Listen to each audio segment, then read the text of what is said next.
20% off all my merch. Use code May4.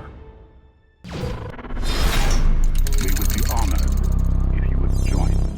Well, guys, I don't really know how to start this video. Usually I have these all planned out, and I'm just sitting here and I write the whole script and everything, and I'm good to go. But this comic issue has me pretty stumped, I gotta say. I'm gonna try to get it together here for a second. Pretty much, there isn't really much backstory for Vader in this comic to go off of. However, it's extremely entertaining, and it's definitely one of my new favorite comics for sure. And the fact that it's canon is even more sweet. So basically, in this comic, Vader has a love interest, but it's totally one-sided. So there's this doctor, or rather this nurse, the nurse that attends to the doctor who attends to him. And in fact, this doctor is one of the only people in the galaxy besides the Emperor who has seen Vader without his helmet, which is actually very interesting because in the Legends comics, anyone who would see Vader without his helmet would immediately be killed. There was one thing that caused him to kill anyone who saw him without a mask, though, which is what happened in this scene, where he breaks a stormtrooper's neck.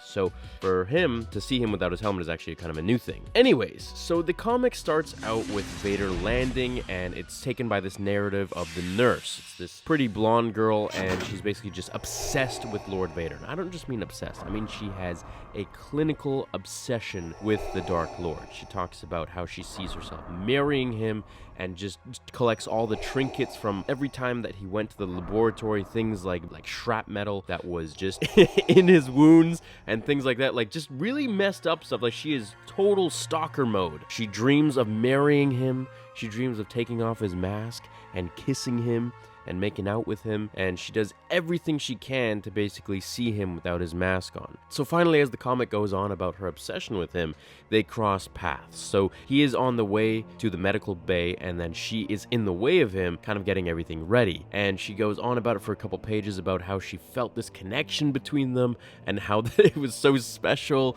and that it was between them, and she felt him without his mask on, and this and that. It gives you a bit of a scare as to how creepy this girl is and obsessed with him she is, but it's also kind of funny at the same time, and it makes you wonder if Vader would actually go for it, because he's been lonely for a while. But as we know, Padme is the only one for Vader. So the comic goes on, and basically she walks in on Vader as his helmet is about to go off. He goes into an absolute frenzy. He pushes the doctor aside into the wall and, destroys the whole medical bay pretty much, all the droids and everything. And she's just, sitting there and escaping the room and looking on in a love-entranced way. And she's saying, why didn't I see it before? He's lonely just like me, kindred spirits drawn together by fate. He'll protect me always, thinking that, okay, he didn't push her into the wall, so that means that he is trying to protect her. And she comes up with these little fantasies of her straddling him, and Vader, choking the doctor.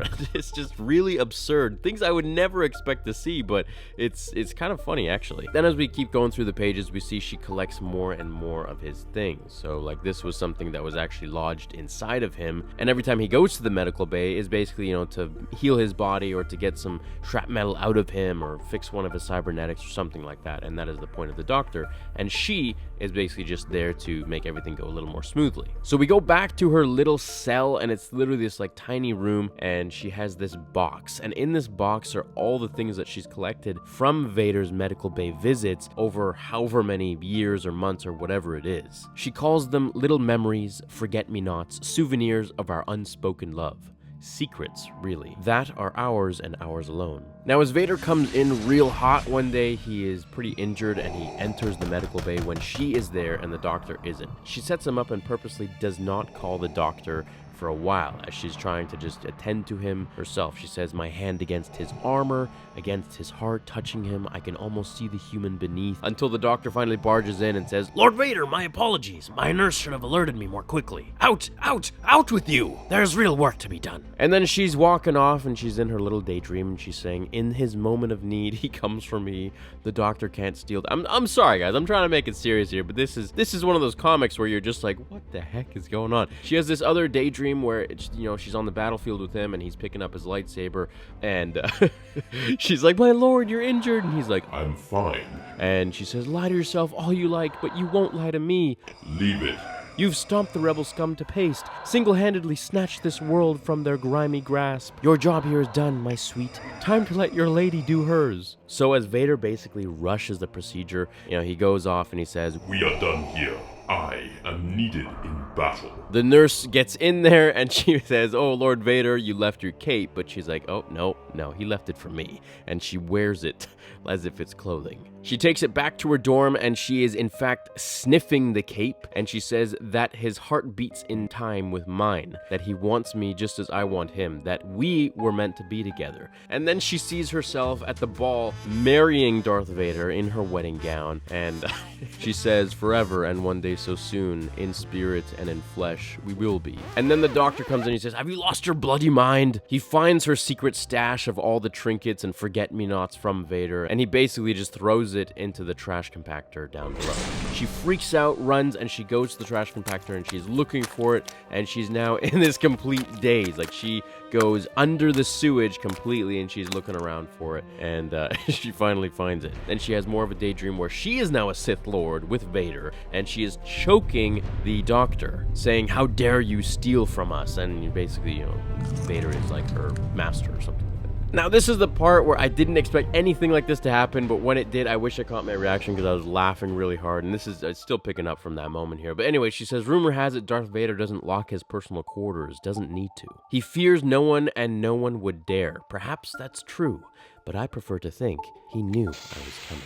Now, this is a big no-no. For anyone new to Star Wars, you do not enter Vader's chamber, and you do not see him without his mask. So she walks in, and basically, his meditation chamber is open, and she's loving it. She says, his face, I've seen it in my dreams 1,000 times, so many different versions, none of them like this. Nothing could have prepared me. Please, don't cover it up, my lord. As he's just looking at her, breathing, very calm. You're beautiful, so much more perfect than I could have guessed. And now that I've finally seen you, the real you, now that I know the man, you don't have to be alone. I'm yours, now and forever. We can be too. And she just has this really creepy smile as she's just entranced with Vader. And you go to the next page, and he just shoves his lightsaber right through her heart, and she... And then Vader gets something on his comm right there, and it says, Darth Vader to the bridge, and he just leaves, and he says, Come get this garbage out of my quarters. And that is literally the end of the comic, guys. There isn't much to take from this, but I gotta say, it is definitely one of my new favorites, because Vader just doesn't have time for women, it seems, unless they're Padme, of course. So, I don't want to say I hope you learned a lot, but I guess I hope you learned that Vader is all about serving the Empire and has no time or interest in mortal things. I hope you enjoyed this video. Please leave a like for our lost nurse, who all she wanted was to be intimate with Vader, and unfortunately that didn't happen. It didn't turn out the way she wanted, but I hope, maybe in the Force realm she might get whatever she wants. So have an awesome rest of your day. Hit like if you did enjoy it, as I said again, because that really helps out the channel, and I will see you in the next episode of A Star Wars Theory. Until then, remember, the Force will be with you, always. Now, fulfill your destiny.